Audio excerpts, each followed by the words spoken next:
Recording, and I'm going to share my screen.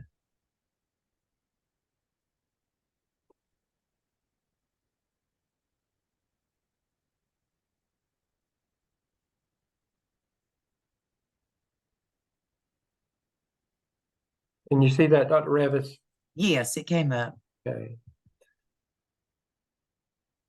Well, good evening. I want to take this time to welcome you to week 11 of this semester. And Dr. Revis, you probably remember this saying. I don't know if some of these younger whippersnappers will remember that, but I remember the farming days when we made our extra money because we worked in the fields cropping tobacco and doing everything else that we could do in the summertime.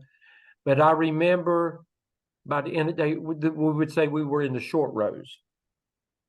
And the short rows meant that you were, it was almost at the end, getting towards the end of the day. And we sure looked forward to that. And going home, we were very tired. But we're in the short rows, people. Short rows. Week 11, the next 3 or 4 weeks are going to be very busy tying up, finishing the AAPTEL, and then tying up everything. So that's what we're going to talk about tonight, pretty much giving you a plan for, because many of you are at different levels. And so this is going to give you a plan to be able to move forward and not be held back, especially since we will come together next week, and then we'll give you week 13 that you will not come online, and you'll be able to catch up yourself, meet with your Zoom teams as you need to, anything that you need to do. But it's mainly a catch-up week, and then a week to go ahead and to knock out a lot of stuff without having to come online with us. We're at a place, and we build this automatically into the schedule to give you that time towards the end. Dr. Revis, I have to say that, and we've said this from the beginning, some of the strongest work that I have ever received in 10 years has been from these students.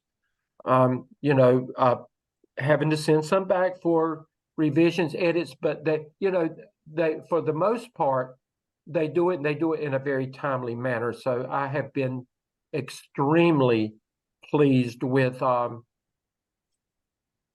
well you have completed the work for the AAPTEL and going into the AAPTEL.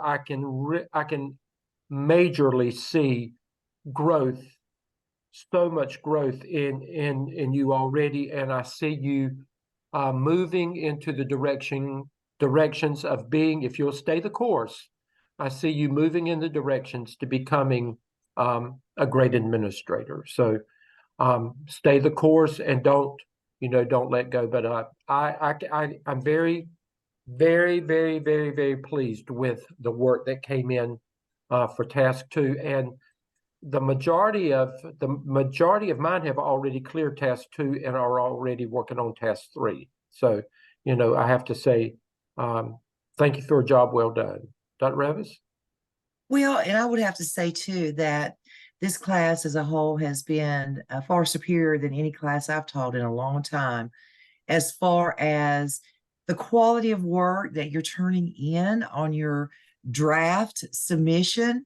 Just very, very strong.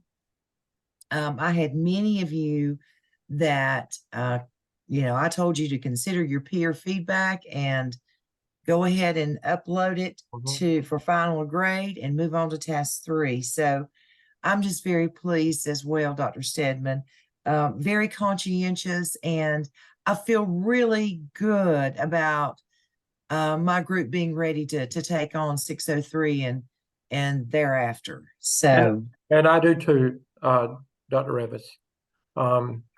I think that Dr. Lamb and that group are going to be very, very pleased with these 3 classes. I really do.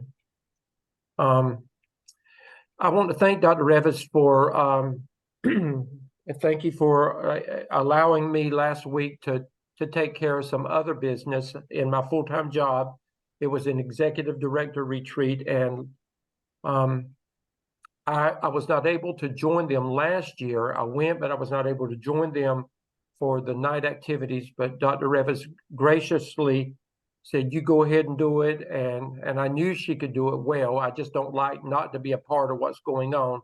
But thank you, Dr. Revis, for taking care of things last week and allowing me to do what I needed to do last week as well. But Dr. Revis, would you like to continue talking about the AAPTEL Research and Development Zoom assignment? Right. Well, once again, my 4 Zoom teams did an outstanding job. The facilitators, or Zoom masters, as we call them, did a great job in preparing for the Zoom meeting. And you had some really good questions, guys, about what you wanted to discuss about. We didn't give you any kind of really prompts or anything like that. And you just worked through it, figured it out, and made your own agenda and kept things going. I'm very pleased with the professionalism that I see on these Zoom meetings. And in 603, guys, you're going to do a lot of case study Zoom meetings, which we'll introduce one to you tonight. But the professionalism, you're coming there. I see people at their desk ready and prepared, talking about research, referring to authors, and talking about, really getting into the literature and talking about some deep comments. And that's what you have to do when you go on to 603. A lot of your case studies are around different specific areas of the law. And so you have to read and be prepared and support your comments with those landmark cases. So you guys have done a really good job. And I don't see people driving down the road in their cars trying to do a Zoom meeting. I don't see people eating or being in their pajamas or whatever. I see people coming to those Zoom meetings in a very professional manner. And it would be easy to get off topic, particularly in this last Zoom meeting, to get off topic and make it a gripe session. Not a word. And so I really appreciate the professionalism you are exhibiting during these Zoom assignments. And I did everything you said, Dr. Revis, with my groups. It was a lot between 2 classes. It was a lot of teams to look at. Not one of them deviated from what they were supposed to do. Great leadership with every single one of them. Stayed on topic. It was where you and I talked about it. The professionalism was, again, the best we've had. The best we've had. So we don't want you to let down your guard, and we want you to make us very, very proud when you move into 603 and continue the great work that you're doing. You'll more than likely work with the same teams. There may be some minor deviations, but for the most part, you'll be working with the same team. So, keep up the great job that you're doing. Last week, let me show you. You can see the agenda, and then this is also under week 11 in Blackboard. But this is what tonight's going to look like. Dr. Revis introduced you to AAPTEL Task 3 last week, and we're going to review it again tonight. And then Dr. Revis is going to introduce you to case study 2. You've already done case study 1, so it's just a different scenario, but the same format. And she'll talk with you about that. And then, because some of you will be at that place, I want to go ahead and just remind you of what you need to do with AAPTEL Task 4. And then we're going to follow up with the remainder of your Taskstream responsibilities at that point. And then we'll have question and answers for anybody that has such. So I'm going to minimize this, and then I'm going to pull up some things for the AAPTEL Task 3.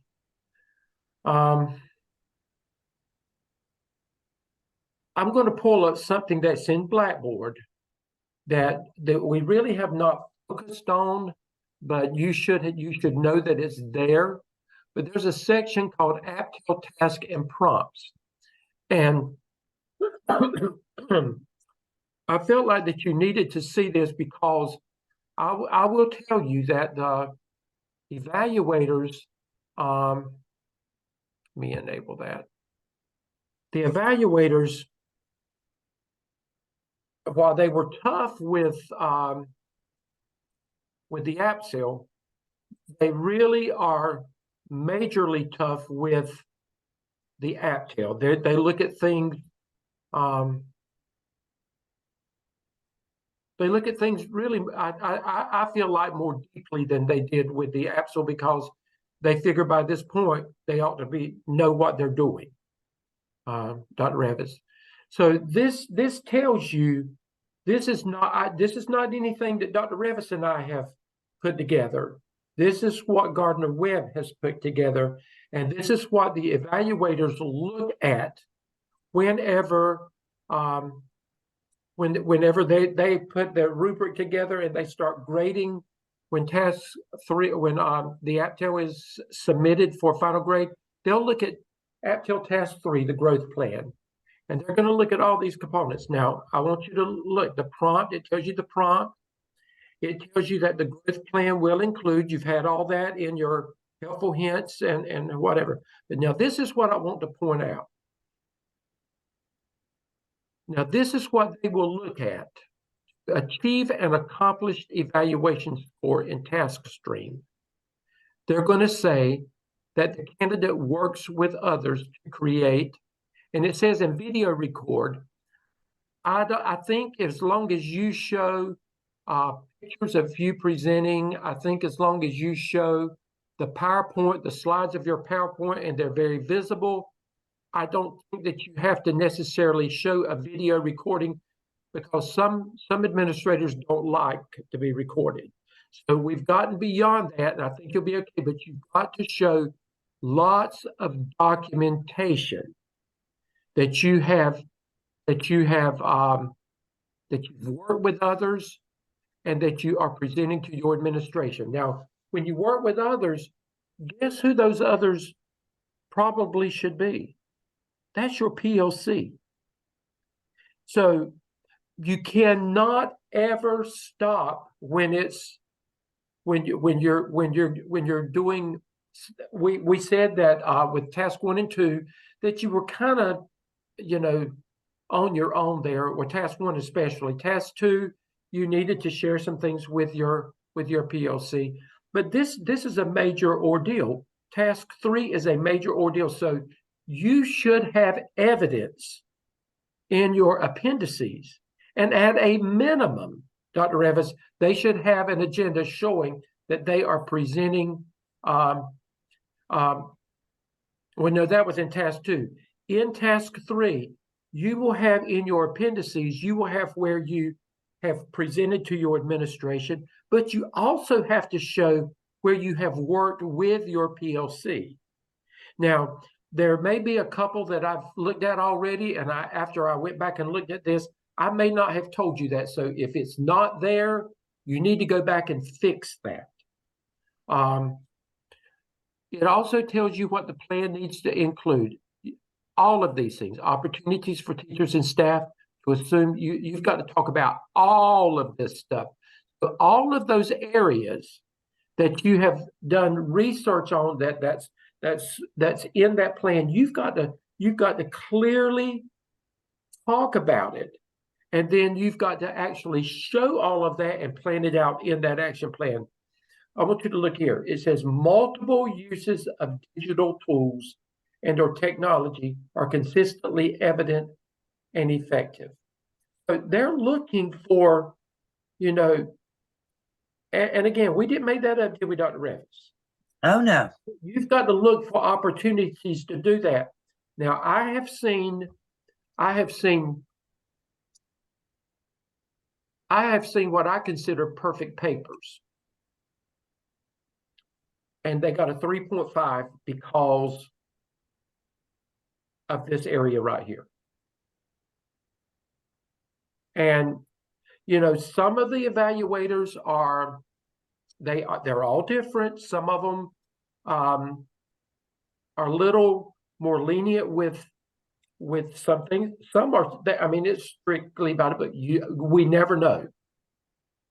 We never know. So don't take any chances. Make sure that your work is comprehensively done. And you need to go back and you need to look at this in Blackboard to make sure that you do your checklist. Say, I feel good about this. I feel good about this. I feel good about this. And if there's anything that you don't feel good about, then guess what? I would fix it before my final submission. Okay? Dr. Revis, any comments about that before I move on? If I may, I would like to show them the scoring rubric as well. Okay. Let me stop share and then let me bring that down and then let me stop share and then I'll come back after you get through. Okay. Let me see if I've got it pulled up here. That right. It was underneath the same. Right. It's the scoring rubric that your evaluators use. And quite honestly, folks, when you get to 603, you're going to have to take this rubric and you're going to have to break it down and put in your own section headings. They won't give you a helpful hints document. So you kind of consider this like if these are your teaching standards, you've got to unpack this task. So everybody shoots for being over here in this last column, accomplished. And of course, we'll settle for proficient, but you want to make sure you at least get to your proficient column. So that is the rubric for task 1. Here's our rubric for task 2. Dr. Revis, I want them to notice, go to accomplish, because that's the one you really should look at. Yes.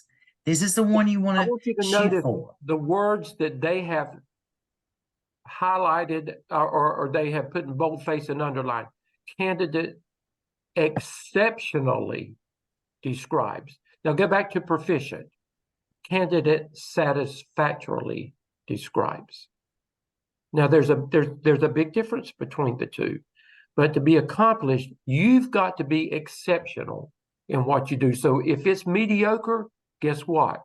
They will point it out and they will mark you at proficient, and that's a 3 because they do not feel like that you have gone the extra mile and done what you need to be accomplished. And then let's look at task 3 that you're getting ready to start on this week.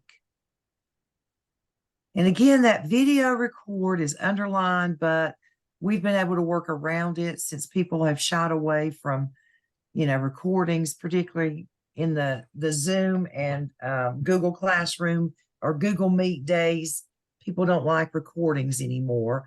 And so we get around that by showing, showing you presenting and you must include every slide of your PowerPoint or slide deck, whatever you want to call it, that you're presenting to your admin team. Anyway, if it says present to your admin team, I know that many times your administration is part, or maybe one administrator is part of your PLC. On this one, I would try to get my admin team. I just really would, because it's so important. What do you think about that, Dr. Stedman? I absolutely. And make sure when you do your slide deck or the frames from your PowerPoint, make sure that we don't need a magnifying glass to see them. Make sure that it's legible, that we can read every word. Now, I had to send several back and said, I can't read this. Your evaluator needs to be able to read this. And when it came back, it was what it needed to be. Same thing with your graphs, your pie graphs, your charts and things like that. Some of them are so little you cannot even read. don't dare do that the first time. Fix it right. Fix it right the first time so that you don't have to say you're almost through with that with Dr. Revis and me, but don't let that be a problem as you move into 603. Okay. I want you to notice too, Dr. Revis, notice the connecting words. And you can't just stop up there. You got to go to the and, because they're going to look at all of this. Right. And just notice that these things need to be in your action plan or your growth plan. Again, I think that you're going to be fine in breaking down and unpacking each of these rubrics, but you're not going to have a helpful hints. But I feel like you get the flow from what we've done in the APSL and the APTEL, that you're going to be fine next semester. And then here is task 4. Look at the difference in the verbiage between proficient and accomplished. And for some reason, our evaluators look at these reflections to the nth degree. They turn them inside out. Extensively analyzes aspects of the course content and clinical experience for the 9 remaining competencies. And when we get to task 4, I'll talk about that more, but Dr. Revis is right. We've had them to do tasks 1, 2, and 3 and get 4s on it, and then get to task 4 and get a 3 on it because it was not extensive enough. So anyway, I just wanted to share, this is called your rubric. And this is what your evaluators will look at. And all that's in your Blackboard shell. Okay. Right. Let me share my screen again.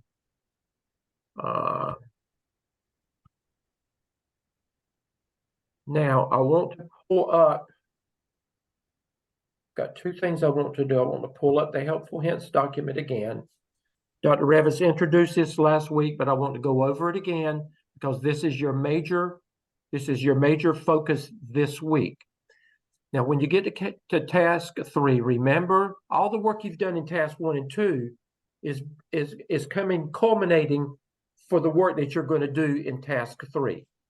You're going to lead your team. Now, again, lead your team. It didn't say that you're on an island by yourself. So guess what? What should we see at the end of task 3 in the appendices?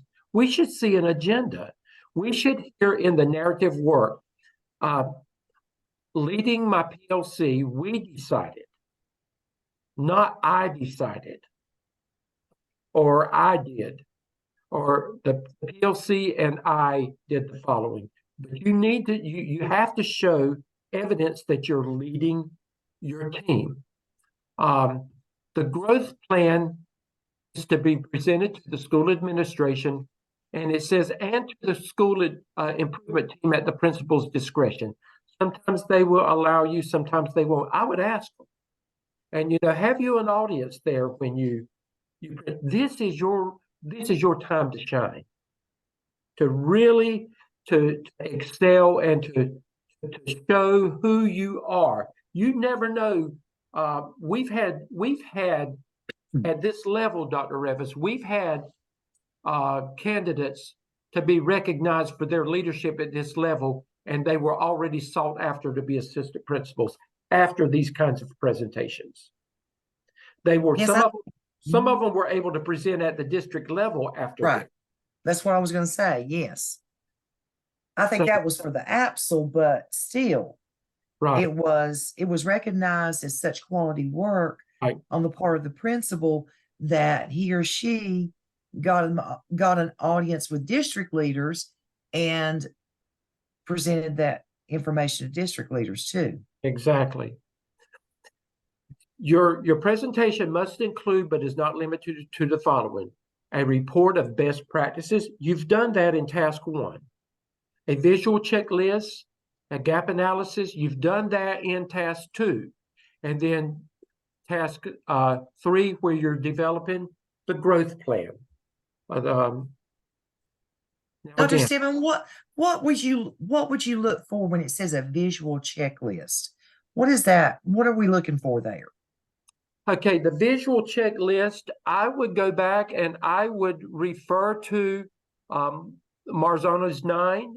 I would refer to Whitaker, The survey? the survey. I would show them Yeah. this is, and I would talk about that. That needs to be shown. This is what I did. The team and I, we analyzed the results from this and, lead into it. Don't just lead into something without building your case. Okay. Was there anything? And, some of the, during your presentation, the visual information, all of the visuals that you have used, mainly impromptus of your work, I would show that in my presentation. I would, the proof's in the pudding. You've got the pudding right there, and show it to them. You've done a lot of hard work. I would show it off.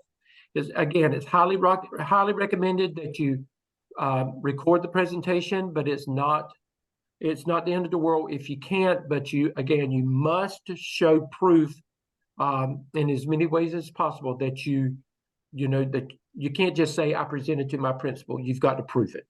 Okay. And you'll be able to use these artifacts later on in your competency folio. And then at the end of task 3, after your action, after your plan of action, then your growth plan, then you need to have another narrative based on your presentation and the conversations from your administration there. So I would come under my my plan of action, and I would talk about the presentation experience. What were the takeaways from it? What did your principal actually say? He say or she say that you were, that they were pleased with this, that they're going to allow you to go ahead? Did they say that this will have to wait till next year? What happened? Were there any big aha moments? Were there some questions about it? Talk about that experience. Now, you know that there are 10 headings. And Jeffrey sent me an email today and asked me this question. So I want to clarify this with everybody. These are going to be your 10 headings. And remember, you've done a lot of work back in task 1 and task 2 that relates to all of this. Jeffrey asked, he said, do we have to do reference three resources in each of these? No, we're not requiring you to reference 3 resources in that, but guess what you should do? The research that you've already done, this should be a part of the language in talking about in the information, the narrative that you put in each of these sections, because you're going to present this to your administration, and you need to be able to say that if you're talking about teacher efficacy, for instance, you need to say, in my research, according to Bandura, or you need to speak the language.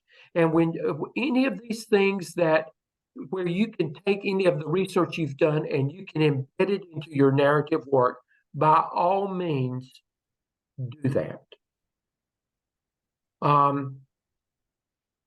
And again, when you're preparing it, you can go back and you can pull from task 1 and 2 anything that you need to put this all together.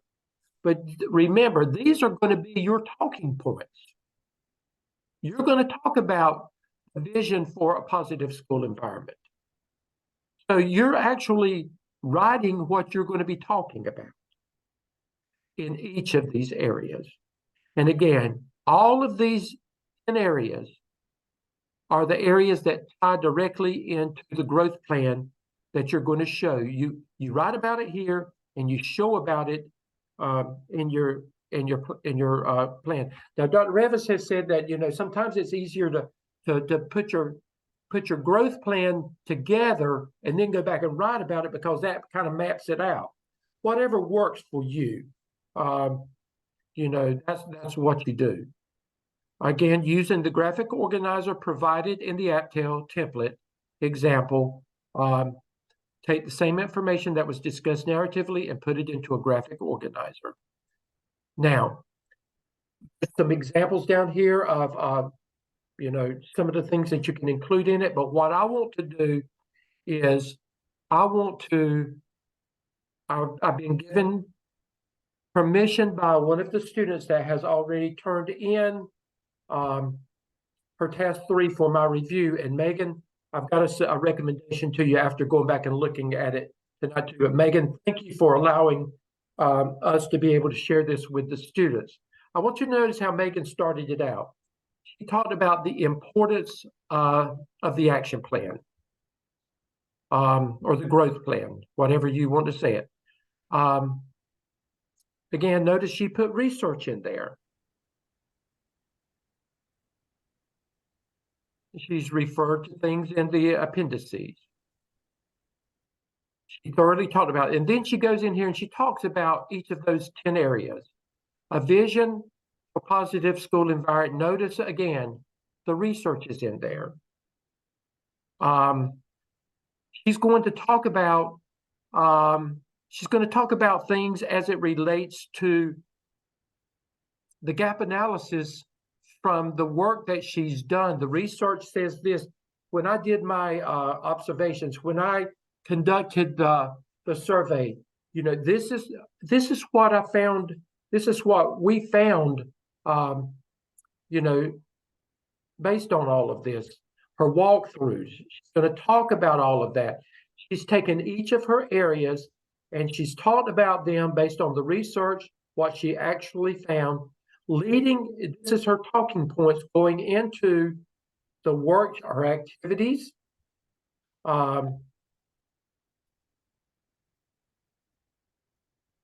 You know, the specific timelines, the buy-in for the staff. She's done the formative and summative assessments with the staff. And this is, look there, presentation of teacher empowerment growth plan. And she talked about, you know, due to time constraints and a change in leadership at South Lakes, I delivered the teacher empowerment growth plan. She had to do it with her assistant principal, but that's okay if that's all you can get. That's an administrator. And she talked about that. But I want you to notice, look at her growth plan. You know, sometimes it wants to move more than I want it to. These are her topics, but I want you to look at her specific activities. Very powerful, Dr. Revis. She actually went back to the topics, the main topics, and she's emphasized them. Build efficacy. Implement instructional rounds to provide teachers with the opportunity to observe colleagues. And then she's laid it all out, you know, how the timeline, who's going to be responsible for it, resources needed, the formative assessment, the summative, the goal, and the indicator of success. Look at here, build efficacy and empowerment, because she found that those were areas that needed assistance in what she did in task 2. And may I say something about these instructional rounds or walkthroughs or whatever? I had several of my candidates, Dr. Simmons, say that they have never had a formalized walkthrough instrument, but because of the work of the AAPTEL, they are going to, as a school, develop a walkthrough instrument. Exactly. That is so powerful. If your school is not doing walkthroughs, if your instructional coach and administrators are not doing that, that needs to be an outgrowth of this project. Exactly. If you're already doing walkthroughs, your administrators and your instructional support people are already doing walkthroughs, taking it to the next level, which is having teachers do the walkthroughs. So I just want to commend this person for recognizing that and beginning those walkthroughs with the teachers. I'm sorry, Dr. Stedman. I just No, that's great. Look at there, results-oriented professional development. Survey staff of professional development needs. Results-oriented because based on the survey done, they didn't feel like that they had enough input into that. I like the way she has put those titles there. I love it. I love what Megan has done there. Yeah. Results-oriented professional development again. Increase the completion rate of professional development sessions. Teacher decision-making leadership. Increase the number of teachers actively leading or participating on a committee. I'm just saying, she's laid it all out. We recommend no less than 5 activities, and make sure that, I would make sure that as much as I could, that I would look at those activities to make sure that because you did walkthroughs, and what does leadership look like in the classroom? If there are areas that you saw as a need based on the checklist, then I would let that be that can be a focus area, but make sure that you're as diverse as possible in these activities, in your growth plan, and let it look at what you observed in the classroom and what you observed based on your surveys outside the classroom. And then, Megan, this is where I was going to ask you to come back. Right here, this is where I thought about it afterwards.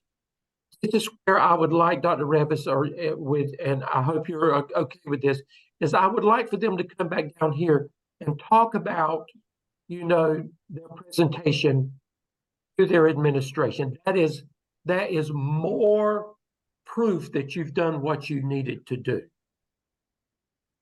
You okay with that, Dr. Revis? Right. I like that. And Okay. then also, in that section, make a reference to your slide deck that you're going to have in your appendices. Yes, exactly. And then, your references come next. And then after that, your appendices. And again, let's look here. Agenda for our growth plan organizer. She's proving that she has met with her team, and her team has been a part of this process. Appendix D, presentation to the assistant principal, and look at there. This is the presentation. I mean, a phenomenal job in this presentation, Dr. Revis. She has done a super job. That's very professionally done. So, Megan, thank you for allowing us to share this with the group. But I hope you have an idea of what, this task 3 is a biggie. It's a biggie for the work that you're doing this semester. And again, I can't emphasize enough, you've got to put your best foot forward, and you got to give it everything you can give, because that's we're going to look for it first. And then secondly, we know what your evaluators are going to look for. And again, we want 4s. We're going to get you through to a 3, but we don't really want a 3. We want 4s. Elizabeth. Dr. Seven and Dr. Revis, I'm having a hard time seeing the difference between the documentation to support the identified needs and what that looks like, because I know we also have to talk about formative assessments. So what is the documentation? Is that the materials that we need? No, Dr. Revis, Okay. you correct me if I'm wrong.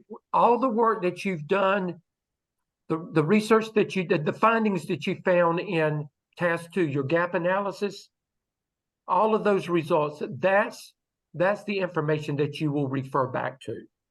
That's the documentation. That's the documentation. Do we add that as a column in the action plan, or only speak about it narratively? No, you Just talk about narratively. it narratively, and you refer back to the work that you've done. Okay? That's where I said in your narrative work, you go back and you pull what you need to from task 1 and task 2. Okay? And you won't go back and regurgitate all of it. You'll just extract some things from it, Elizabeth, things that you need. Okay, Dr. Revis, and we'll answer questions at the end, but if you would just move on to case study 2, and then I'll come back to AAPTEL Task 4 in just a few minutes. Okay, so your case study materials are found over in your sidebar, case study materials. And we're going to be doing scenario 2. Before we do that, let's refresh our memory on the directions for the case study. Okay. So you read the case study and you're writing in preparation for having your Zoom session, you're going to write a 1-paragraph response for each of the questions. I think this case study, there are 3 questions. Of course, you have a Zoom master. Now, you know, this is the 4th Zoom meeting you've had. So we want to see a new Zoom master. If your team only has 3 members, then you can draw straws, flip coins, or collaborate and everybody be a Zoom master. But that gets a little messy. I would just, you know, somebody volunteer or draw straws, whatever. And then during the case study session, you're going to share those written responses. Now, remember that this is not your opinion. It's your opinion based on research. All right? Your opinions based on research. That's what we call a scholarly discussion. Dr. Revis, may I add one thing? Your research and your readings. And your readings.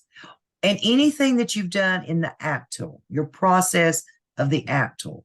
Now, this case study aligns with the work of the AAPTEL. Okay, so it's going to be more about a scenario about teachers.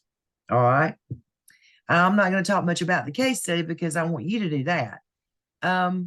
So during the case study session, each team member is going to share their answers to those 3 questions. And, you know, you have that scholarly discussion of the responses. You don't have to come to consensus. It's not required. And then the follow-up piece that you have to turn in is a reflective 1-page with 2 parts, a reflection of the case study and the Zoom session. Now, when you're doing your reflective summary of the case studies, don't just regurgitate everything that was in that case study. Remember, when we do case studies, you have to become very adept at picking out the main issues. What are the big issues here? What are the main points? You know, we ask our students to identify the main idea, and they write down every detail as a key detail. No, you pick out what's the main thing here, or the main things. There will be 2 or 3. There's a lot of stuff in there, but pick out the main things, discuss those, summarize those, and then the other paragraph or half page would be a reflection on the Zoom session itself, and will include any takeaways from your scholarly discussion. And that could be things that maybe how your mind was opened up to a different way of thinking, or that you guys thought very similarly as to how to address this issue, etc., whatever. But you will actually turn this 1 page in. We don't want the answers to your questions, because you're going to be giving those orally during your discussion. We're going to see those. We want your 1-page, 2-part reflective summary turned in with the Zoom link. So let's look at very quickly. This is the case study. I'm not going to go through it, except for going to the very end, and there are the 3 questions, okay, that you need to have prepared. And this is a principal working with her school, seeking ways for growth and improvement. And that's all I'm going to tell you. as principals or administrators, be it assistant principals or principal, we're kind of like physicians, and kind of like what you do in your classroom every day. You diagnose and prescribe. And that's what you've got to be able to do in these scenarios. But your opinion matters, but only if you can back it up with some research. All right. Any questions on the case study? And that is due at the end of week 13.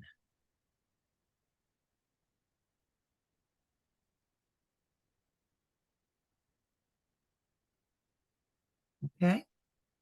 Dr. Revis, week 13 is actually the week that you will not be coming online with us. So that gives you a chance to come together with your team that week and work with them without having, you come to class with us on Tuesday night anyway. Tuesday night would be a good time to go ahead and do your case study. That's just a thought. I would try to plan wisely with that. Okay. But that is an interesting case study, Dr. Revis. It is. It is. You'll enjoy it. Yeah, it is very interesting. And again, next semester, you're going to do lots of case studies. And just remember, your opinion doesn't matter unless you can back it up with research or your readings. And I will tell you, case studies and the law, that if you're in Dr. Lamb's class, that is, I think he lives and sleeps it. That he loves those kinds of things. Those of you that have an opportunity to be in his class, you will love it. He keeps it real. You'll love his classes. Dr. Stephen, why don't we see if we've got any questions? Okay, go ahead. Why don't we see if we have any questions on task 3 or 4? Well, you haven't done task 4 yet. That's what I was going to do, and then we'll come. Yeah, let's do task 4. Let's do that. I just want to, and it won't take long to do task 4. Let me come over here. Okay. Couple hints.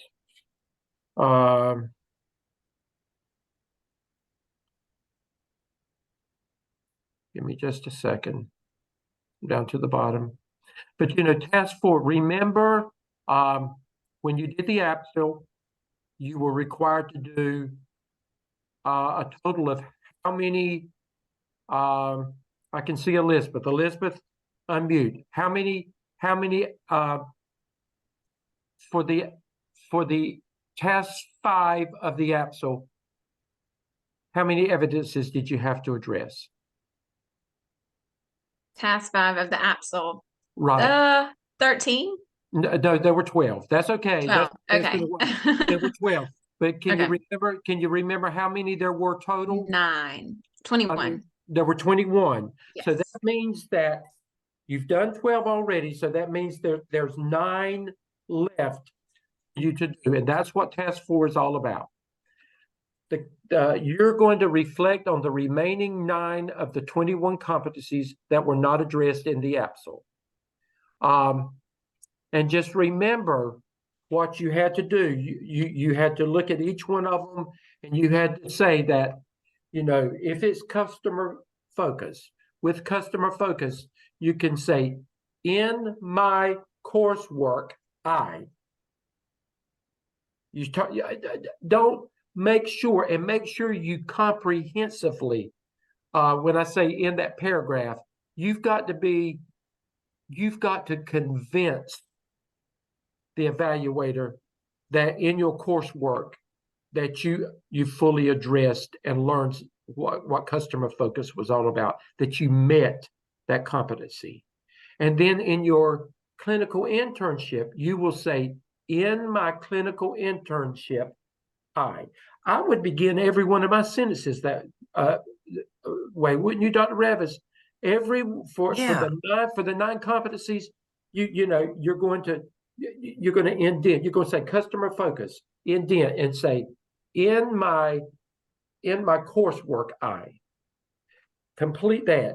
Your next paragraph, in my clinical experience, I would not leave it to question at all. I would just make it simple and make sure that there's no questions about, what they're looking at, and make sure that you are comprehensive enough that there's no questions about it, and that they say, well, you've addressed them, but you didn't address them at the competent accomplished level. And Yeah. and I will tell you that again, that has brought students down to a 3.5 as fast as anything, because they did not feel like that you had addressed these areas enough. So don't let that be a problem. Now, let me just say something that we're running into this semester that we've never run into before, because we are allowing you to count different tasks and activities of your AAPTEL and APSL into your clinical work. Don't do that for these reflections. You pick something that is clearly something just from your clinical experiences. Okay? Because your evaluators don't realize that we're letting you have that overlap. So make sure when you say, during my clinical experiences, I demonstrated customer focus when meeting with a group of parents who were very unhappy with a new bus route schedule, whatever. That's clearly clinical. All right. Okay. Dr. Evans, before we go any further, let's do that. Let's just say, okay, let's go back to task 3 and task 4. Let's go to task 3 first. Any questions about what you've got to do this week with task 3? Okay, Jeffrey?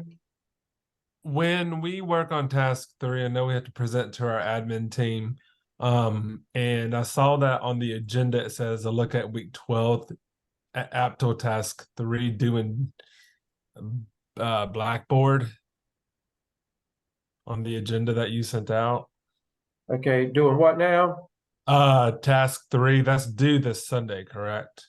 Okay, it's due for our review. Now, you will not remember, we said that you could do everything but present to your administration. If you can't get to them, you put a disclaimer in there and you say that I'm scheduled to meet with my admin team or my administration on and whatever day. You need to do it Monday or Tuesday of next week if possible.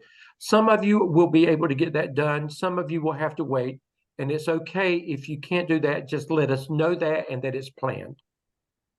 Okay. I think we've got an error in our agenda. Okay, go and ahead. our responsibilities. Go ahead. Okay. Yeah, it's got week 11 this week. At the end of this week, AAPTEL Task 2 is due for final assignment Dropbox. Right. Task 3 is due to discussion board, Right. which means you've got it completed with the exception of the presentation. At the end of week 12, Okay, it's due for a final grade. I'm sorry, Right. I didn't catch that. I didn't catch it either, and I looked at it. We both looked at it. So I see what you're saying, Jeffrey. Week Yeah. 12 is when task 3 is due for a final grade. Right. So I will go back and correct that and put a new agenda in there. But it's due by this Sunday, like your other task. It's due for our review minus the presentation to an admin. If you can't get to it, put a disclaimer in there. Let us know that. And then week 12, at the end of week 12, that's when it's due for a final grade. Okay, Elizabeth. And then task 4, it looks like, looking at the agenda, you guys expect the same thing when we submit for the competencies, that it's due prior to that Sunday, even though Sundays are typically our due date. Is that right? Yes, we're telling you about task 4. Task 4 is not due week 12. It's not due yet. We're just telling you that some will be ready to go ahead and get that done. And if you get it done, you can go ahead and submit it. But that is not due. That's not due on any of these dates that I'm showing you on this agenda. Okay, because the agenda and Blackboard that's broken up by week Uh-huh. has it due there for week 12. Is to do okay. I'm gonna make a decision right now. Don't worry about it. If you get Okay. it done, turn it in. If you don't, you have until the end of week 13 to do that. Okay. So Okay. the case study and then task 4 are week Yeah, 13. right. Okay. And we're presenting it tonight for those that could. Thank you for bringing that to our attention. Dr. Revis and I both looked over all this, but when you start looking at all of this, honestly, it goes together sometime. But thank you for making us aware of that, Jeffrey and Elizabeth. So task 4 will not be due until the end of week 13, no matter what it says in Blackboard, at the latest, okay?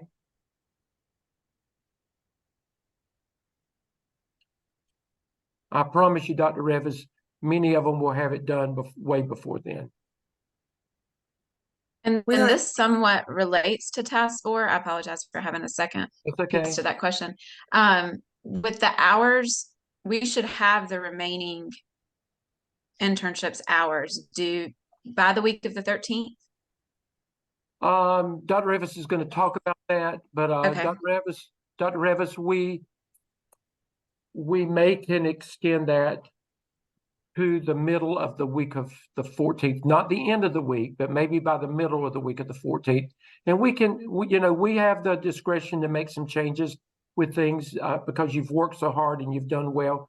So you're at a good place, and talk about it, Dr. Revis, and then look and see when you think that, because we can extend it a little bit for those that might need the extra time on that. right. And we'll look at, We just we have have to to look make sure, we just have to make sure by the end of week 14 that we've got everything in, because we will have to start getting our grades together for week 15 and, bringing closure to everything.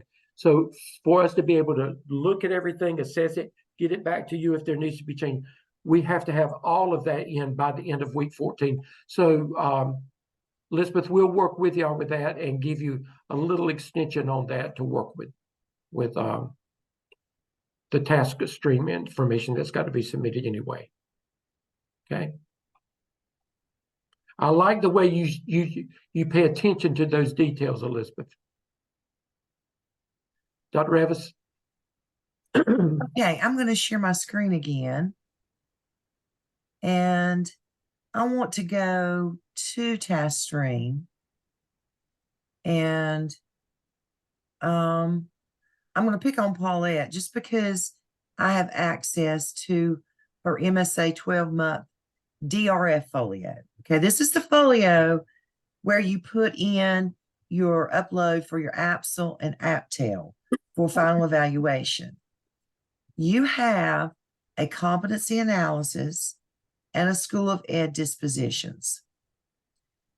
I want you anytime you get a moment, go ahead and look at your School of Ed dispositions.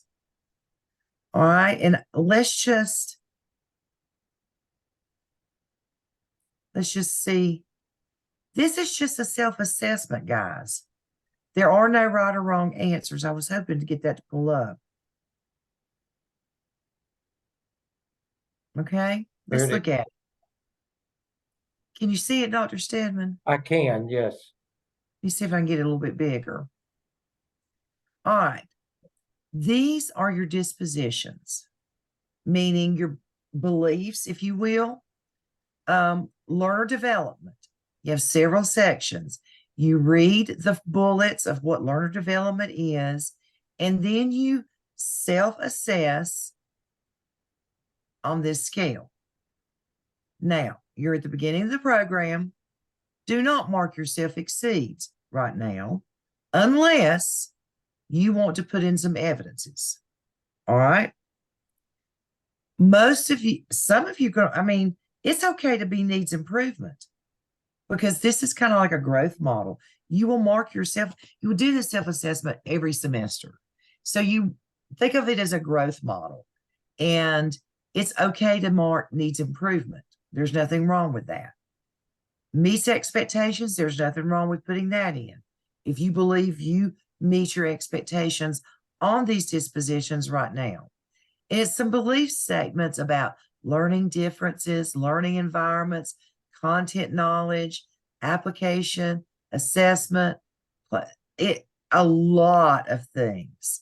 Now, you're beginning the program, so you're not going to be meeting exceeding expectations on all of these, but it's quick button here, here.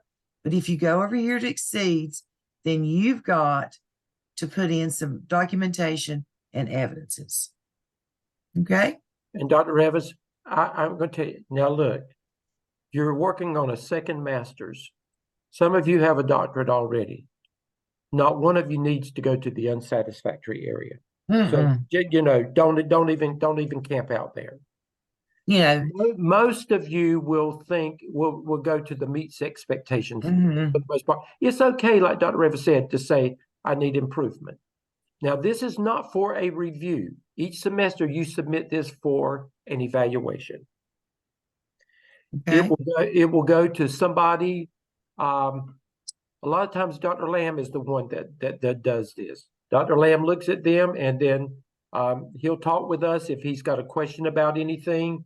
And then sometimes Dr. Revis and I are the ones that do them, but they will be between Dr. Revis, Dr. Lamb, and myself that looks at this assessment when it comes in. And see, you've got to do it again in 603 and again in 605. So you can do this disposition anytime from here on out, anytime. If you got a few minutes, knock it out and go on. Competency analysis is a little bit different. You do not do your competency analysis until you finish your is it until they finish task 4 or their competency folio? Task 4. When they get through with task 4, they can do this. Now, this scale is a little bit different. Oops. Oh, goodness, I don't know where it went. Let me pull it up again.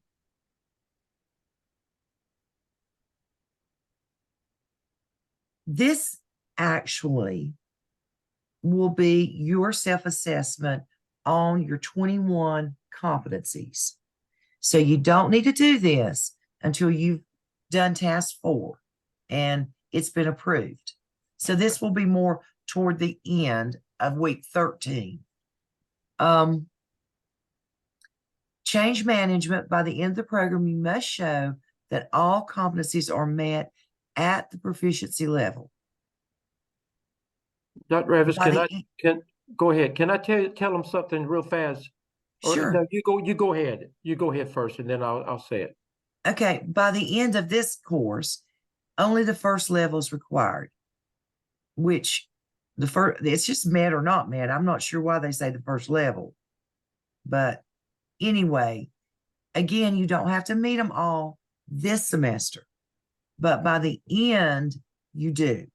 Go ahead, Dr. Stedman. But that's what I was going to tell them. It's met or not met. Now, Dr. Revis and I will have already evaluated you on all 21 competencies.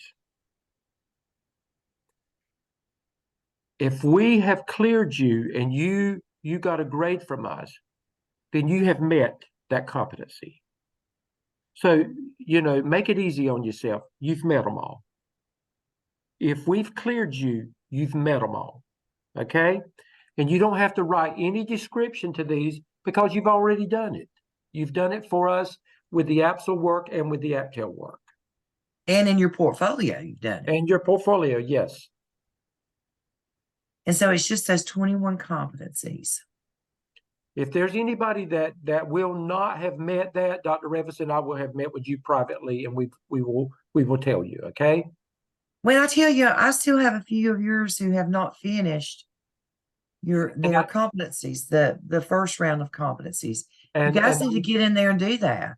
and I do too, because they may be ones that, Dr. Evans, we have to say, you did not meet the competency in this. Mhm. But unless if we don't communicate with you, then you will be okay to say, I've met them. If we've got a problem with you, we'll deal with you individually. Now, let's look at a competency folio very quickly. Elizabeth, I hope you don't mind. Overall comments. Everybody should have this comment that I've looked at in your two classes, Dr. Stedman. Right. Competency, you have met mid-semester requirements for clinicals, and it should say something about you have met mid-semester requirements for your competency folio. So, Liz, this just may be an oversight on my part. But let me share with you, this is what I do. If I've told you you've completed one of 3 fall 2023, that means you have satisfactorily uploaded and satisfied with one artifact for this semester. You only do one per semester. Next semester, your clinical coach will say completed 2 of 3 spring 2024. That's why it's so important, friends, that you label what you're doing for the fall, both in your little description and in your artifact, so that when next semester rolls around, your coach is not going to, they're not going to look here. They're going to look for the labels for spring of 2024. Okay. But all 12 should be completed. And remember, this is where you put your clinical log. Do not put your clinical log in the DRF folio. And you will have a comment here about your clinicals as well. Right. And notice this says 80 hours. This has not been changed. You have to do the 200. Okay. Any questions on the competency folio? And again, Dr. Revis, you and I both, out of your class, there's still people that owe me something. And you just need to get this cleared and to us, because it should have been done. There's no reason for it not to have been done. Now, when is this all due? All these things I was just showing you. Well, they can do the School of Ed disposition. It won't take 5 minutes to go in there and do that. Yep. The competency analysis, they cannot do that until they have completed task 4. But as soon as you're cleared with task 4, you can go in and do that. It'll take about 10 minutes to do that at the most.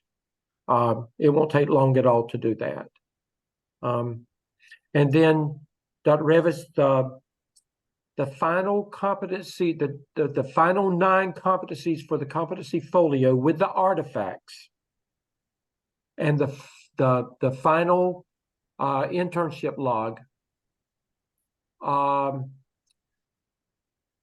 we'll give them until the week of the 14th, but we're not going to give them until Sunday night on the 14th. We'll let you know which day it is, but it will be the week of the 14th.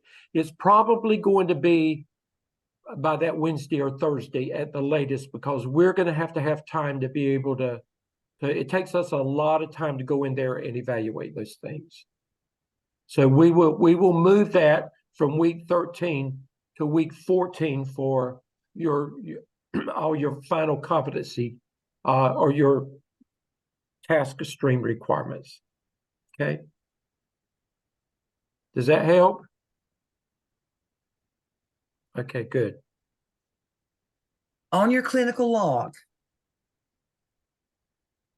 here are some things you need to be careful of. If your principal has you doing lunch duty or car rider duty or bus duty every day, that's fine. You do what your principal says.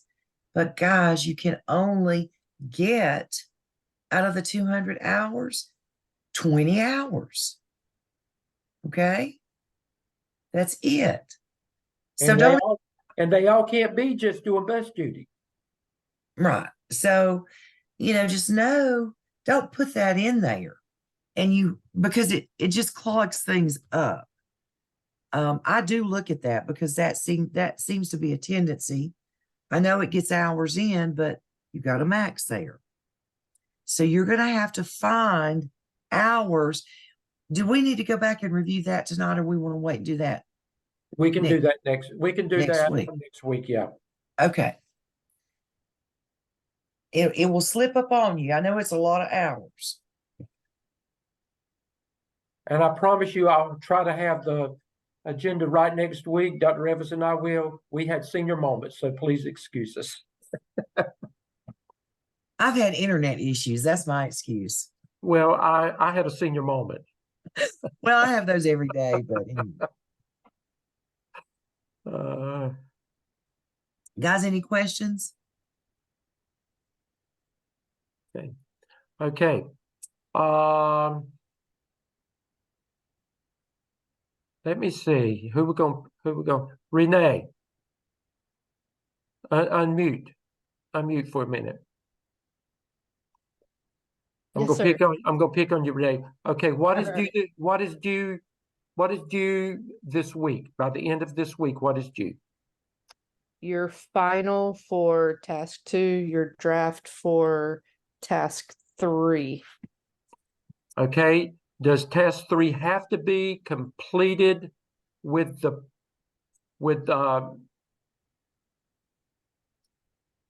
your presentation to your administration by the end of this week? Only if you have a disclaimer. Okay, if you can do it, fine, but if you can't, put your disclaimer in there and know that you need to try to get it done at least by next Tuesday, at the latest, because you've got to send this back to us for final review before it's due. So anyway, so the week 13, when we're not coming online with you, Jeffrey, I'm going to pick on you. Jeffrey, what did we say that would be due by the end of week 13? Case study, Zoom meeting. Okay, and we moved what to the end of week 13 instead of week 12? We moved the AAPTEL Task 4. Task 4 at the latest at the end of week 4. Okay. Then Randy, what did we say? What did we move to unmute Randy? What did we say that we moved to week 14 to help y'all out? What did we move to week 14? Yeah, it was hold on. I'm playing everything in my head. We moved to week 14. Man, was it? I don't. Okay, that's okay. That's okay. And Emmy, was it? Oh, no. go I ahead. lost it. Go ahead, Emmy. What did we move to week 14? Can't hear you, Emmy. Okay, that's okay. Now, Alicia, what did we move to week 4? The end of 14 week. What did we move to week 14 for you? Our logs. And everything else related to what? Submitting to what? The competencies. Okay, to Taskstream. So that would be your logs, internship logs. That would be your competency folio. Those last 9 competencies for your folio. At the latest, that would be your competency analysis. And at the latest, that would be your School of Ed dispositions. But go ahead and knock the School of Ed disposition out when you get a chance. Again, it won't take 5 minutes to do that. And then that's going to give us, when we come back, well, actually during week 14, Dr. Revis, we're going to be able to have do some things a little bit differently with them. We'll talk with them, but we can actually talk with them and kind of get down and personal with some things. And then we're going to come online week 15 for anybody that wants to talk to us as well. But if you're through by by the week 14, you're clear with everything, you won't have to come online with us on week 15. You'll be through. Also, Dr. Revis, week 14, I think that we will spend a little bit of time just giving them, introducing them to what they've got to do in 603.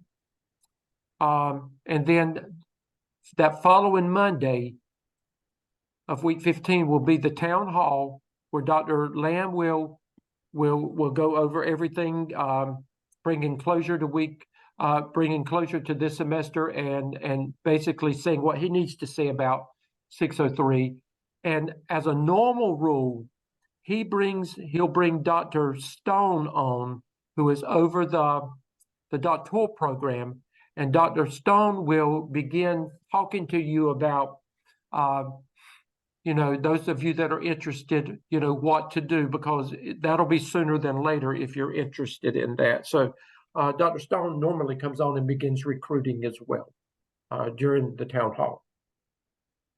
And then Jeffrey, as we've talked, if there's any questions with anybody after that, you can talk with Dr. Revis and me, about that, and we can guide you if that's something that you're interested in. I see you, Jeffrey. Okay, Elizabeth. The internship hours that we were able to count before, since our school started, before our classes began, are we able to use the remaining weeks in December that we're in school for the following semester for internship, or should we not count those clinical hours? We'll talk about that. Good question, Elizabeth. Dr. Revis, remind us to talk more about that next week. But when you start looking at what you've got to do for 603, there's some things that you can go ahead and get started on. Those things will count towards that. But I would say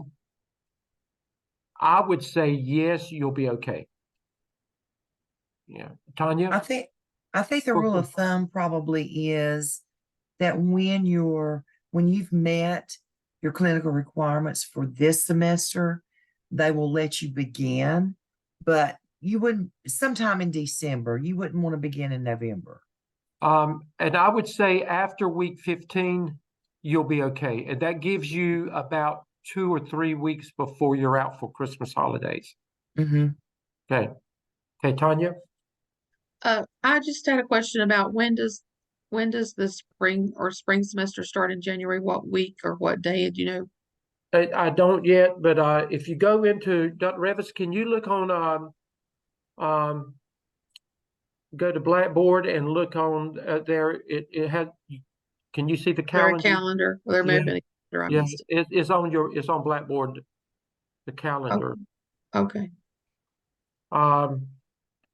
It's usually about around the 3rd week in January, usually, because normally we start class 1 week and Martin Luther King's holiday is the next week. Normally, that's the way it is on that Monday. Yeah. But we'll find that out for sure. I have not looked that far yet, Tanya. I've seen a couple of things, but it usually says undergraduate and it doesn't say the graduate schedule. So the graduate should be in there as well. Okay.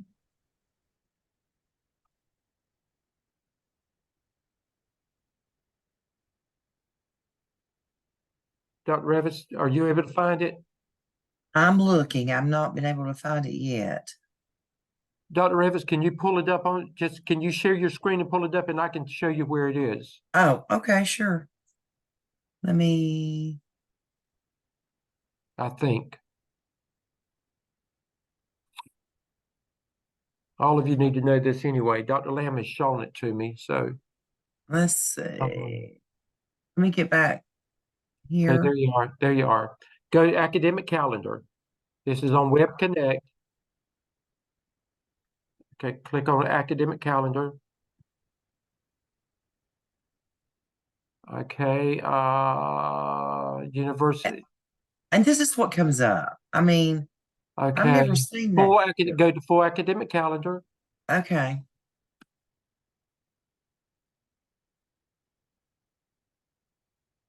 Okay, full academic calendar. Now we go.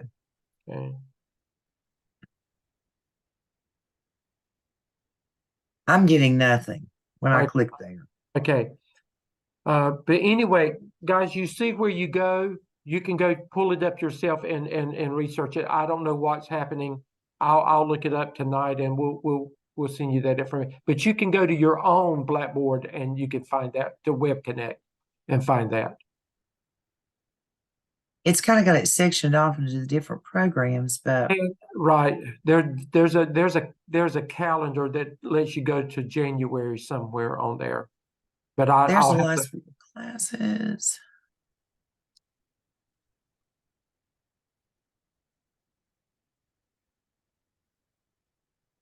I just don't see it. okay. We'll find it. Okay. Anyway, PA classes. No, that's PA. Anyway, we'll find it. But that's where you go, Tanya, and look for it. Okay. Okay, guys.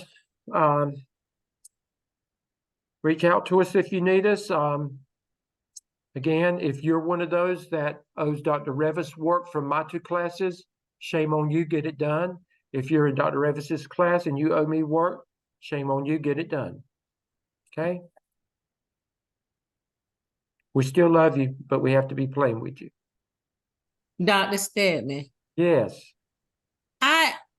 every time I go to Taskstream, I see where my log is located. I'm not understanding why you're unable to see it. This Quintina, I'm sorry if you didn't. Okay. It's not there, Quintina.